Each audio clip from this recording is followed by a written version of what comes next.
Ka-Express, isang balitang parang hinango sa isang cinematic sports film ang kasalukuyang yumanig sa mundo ng tennis. Habang abala ang lahat sa countdown patungo sa Australian Open, isang hindi inaasahang posibilidad ang biglang sumabog sa Melbourne. Ang posibleng paghaharap ng Pilipinas tennis pride na si Alex Ayala at ng isang tunay na alamat ng sports, ang dating number 5 na si Daniela Hantuchova, sa prestigious Korean Classic ngayong January 13 to 15. Sa isang iglap, nagbago ang usapan mula sa simpleng exhibition warm-up patungo sa isang iconic showdown na pinag-uusapan ngayon ng global tennis community. Ang Korean Classic ay hindi basta ordinaryong torneo. Ito ay tinuturing na traditional na huling yugto ng paghahanda ng mga elite players bago sumabak sa Grand Slam. Dito nagbabago ang kasaysayan, prestigiyoso at elite competition. Dito nagtatagpo ang kasaysayan, prestigiyoso at elite competition. Kaya nang pumasok ang balitang posibleng makaharap ni Alex ang isang alamat na si Hantuchova, agad itong tinawag ng mga fans at analysts bilang isang buong mundo ginulat moment. Hindi araw-araw na ang isang aktibong rising star ay ihinahalo sa isang dating world number 5 na humubog sa ginintuang panahon ng WTA. Si Daniela ay simbolo ng isang era. Sa kanyang prime, isa siya sa pinaka-respetadong manlalaro ng tour, may 7 WTA singles titles, isang career Grand Slam sa mixed doubles, at reputasyon bilang isa sa pinaka-eleganteng player sa kasaysayan ng tennis. Ngayon, mas kilala siya bilang analyst at commentator, isang tinig na karanasan na nagbibigay ng insight sa modernong laro. Pero ang posibilidad na muli siyang bumalik sa court, kahit sa isang special exhibition match lamang, ay sapat na para magdulot ng shockwave. Para sa marami, ito ay parang pagbubukas ng isang time capsule, isang alamat na muling haharap sa spotlight. Sa kapilang panig ng net ay si Alex Ayala, ang mukha ng bagong henerasyon ng Asian tennis. Sa edad na 20 years old, si Alex ay nasa yugto ng kanyang career na punong-puno ng momentum. Mula sa kanyang viral performances sa international tournaments hanggang sa patuloy na pag-angat ng kanyang ranking, malinaw na hindi na siya basta prospect. Siya isa sa mga legitimate na banta. Ang kanyang laro, agresibo, mabilis at puno ng kumpiyansa, ay produkto ng modernong tennis na hinubog ng elite training at walang takot na mentalidad. Dito malinaw na lumilitaw ang sentro ng kwento ng labanang ito, legacy versus future. Sa isang tanda, naroon ang karanasan, talino at classic style ni Daniela. Sa kabila naman ay ang bilis, stamina at modern power game ni Alex. Maraming nagtatanong, kaya pa bang sabayan ng classic finesse ang bagsik ng new age athleticism sa Melbourne kung saan ang init at pressure ay parehong malupit? Ang tanong na ito ay maaring masagot sa bawat rally. Ang emosyonal na bigat ng laban ay hindi rin matatawaran. Para kay Daniela, ito ay isang pagkakataon na ipakita na ang tunay na klase ay hindi kinakalawang ng panahon.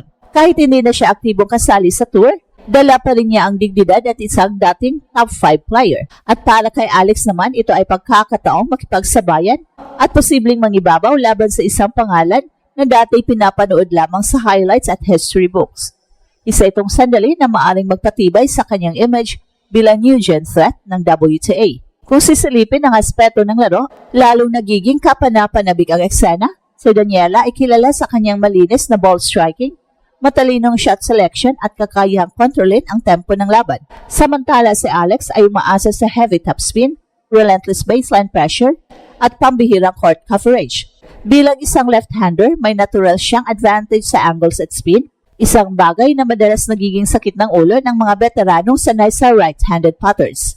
Sa physical na aspeto, malinaw ang contrast. Si Alex ay nasa rurok ng kanyang conditioning, sanay sa mahabang laban at brutal na rallies. Si Daniela naman, bagamat disiplinado pa rin sa fitness, ay hindi na dumaan sa parehong intensity ng full-time tour grind. Sa modernong tennis, kadalasan ang stamina at bilis ang nagiging deciding factor, lalo na sa ilalim ng matinding init ng Australian summer. Ito ang dahilan kung bakit maraming analyst ang naniniwala na ang labanang ito ay isang malinaw na pagsubok ng experience versus endurance. Well, hindi rin may kakaila ang psychological aspect. Para kay Alex, ang laban na ito ay maaring laruin ng walang bigat, isang pagkakataong mag-enjoy at matuto laban sa isang alamat. Pero sa parehong pagkakataon, alam niya bawat punto ay may simbolikong halaga. Isang panalo laban sa dating world number 5 kahit exhibition ay may dalang mensahe. ang Pilipinas ay hindi na lamang spectator sa global tennis scene. Tayo ay aktibong kalahok at posibleng future contender. Para sa mga fans, lalo na sa mga Pinoy sa Australia, ang Kuyong Classic ay posibleng maging isang makasaysayang gabi. Ang crowd ay inaasahang hati, mga traditionalist na hahanga sa fitness ni Daniela at mga bagong henerasyon ng fans na sasabog sa suporta kay Alex.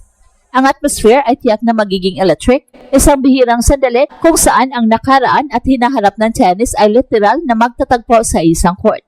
Sa huli, hindi man ito official na laban sa record books, ang simbolismo ng posibleng Alex-Daniela showdown ay napakalaki. Isa itong passing of the torch moment na nagpapakita ng evolution ng sports. Mula sa golden era ng classic shot making patungo sa panahon ng walang sawang athleticism at mental toughness. Kung sakaling mangyari ang laban na ito, malinaw ang isang bagay. Ang mundo ay manunood, ang Melbourne ay yayanig at si Alex ay muling mapupunta sa sentro ng global tennis conversation. Ang posibleng paghaharap ni na Alex at Daniela sa Kuyong Classic ay higit pa sa isang exhibition match. Ito ay isang simbolikong sandali kung saan magtatagpo ang kasaysayan at hinaharap ng women's tennis sa isang court. Para sa mundo, isa itong bihirang pagkakataon na makita ang isang alamat ng golden era na muling haharap sa spotlight at kasabay nito ang pag-angat ng isang batang bituin na kasalukuyang humuhubog ng bagong kabanata sa sports. Para kay Alex, ang ganitong laban na hindi tungkol sa pressure kundi sa posibilidad na ipakita ng Pilipinas ay hindi na lang bahagi ng background ng global tennis conversation.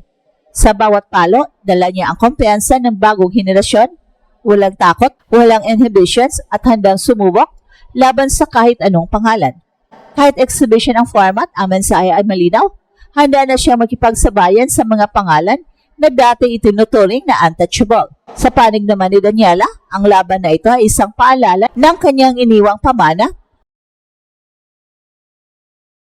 Ang kanyang presensya sa court ay nagsisilbing tulay sa pagitan ng dalawang panahon, isang paalala kung paano hinubog ng talino, finesse at disiplina ang WTA bago pa man sumabog ang modern power game.